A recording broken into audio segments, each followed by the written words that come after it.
नमस्कार रेश्मा, मी डॉक्टर पिहू.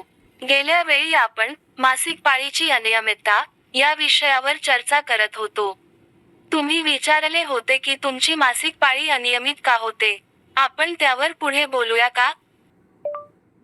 माझे पिरियड्स अनियमित का होतात?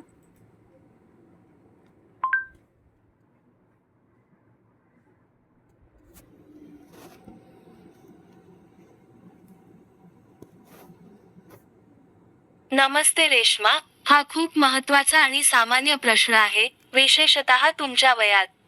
मासिक पाळी अनियमित होण्याची अनेक कारणे असू शकतात, पण किशोरवयीन मुलींमध्ये याची मुख्य कारणे वेगळी असतात. 1. ॲलोपॅथिक कारणे, अपरिपक्व हार्मोनल सिस्टम. जेव्हा तुमची मासिक पाळी नुकतीच सुरू होते, तेव्हा तुमचे शरीर इस्ट्रोजेन आणि प्रोजेस्टेरॉन या हार्मोन्सचे संतुलन योग्यरित्या साधायला शिकत असते. मेंदू आणि अंडाशय यांच्यातील समन्वय पूर्णपणे विकसित झालेला नसतो. त्यामुळे कधीकधी अंडाशय योग्य वेळी अंडी सोडत नाही.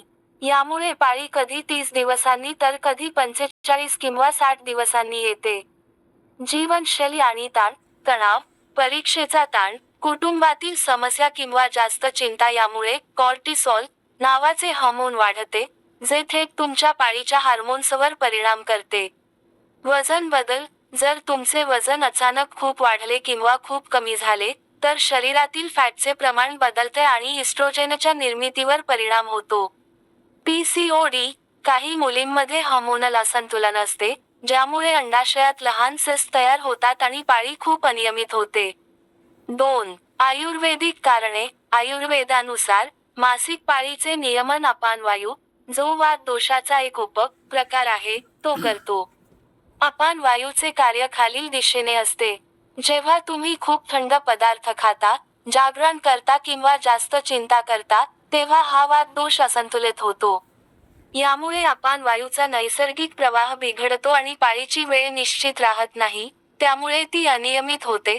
घरगुती उपाय आणि सल्ला. 1. बडीशेप आणि जिरे पाणी, रात्री 1 चमचा जिरे आणि 1 चमचा बडीशेप एका ग्लास पाण्यात भिजवा. सकाळी ते पाणी उकळून अर्धे करा आणि कोमट असताना प्या. हे वात दोष शांत करते आणि पचन सुधारते. 2. तिळाचे सेवन, पाळी येण्याच्या 10 दिवस आधी दररोज 1 चमचा भाजलेले तीळ गुळासोबत खाल्ल्यास शरीराला आवश्यक उष्णता मिळते आणि हार्मोन्सना मदत होते. काय करावे आणि काय टाळावे? करावे टाळावे. नियमित योग, बालासन किंवा बद्धकोणासन सारखे योगासने केल्याने अपानवायूचा प्रवाह सुधारतो. अतिताण, स्वतःला जास्त ताण देऊ नका. वेळेवर जेवण, गरम आणि ताजे अन्न खा. जेवणाच्या वेळा पाळा. जास्त थंड पदार्थ, फ्रीजमधील पाणी, आईस्क्रीम किंवा कोल्ड्रिंक्स पिणे टाळा. पुरेशी झोप, रात्री 7 ते 8 तास शांत झोप घ्या. जंक फूड, प्रक्रिया केलेले अन्न, यामुळे पचन बिघडते.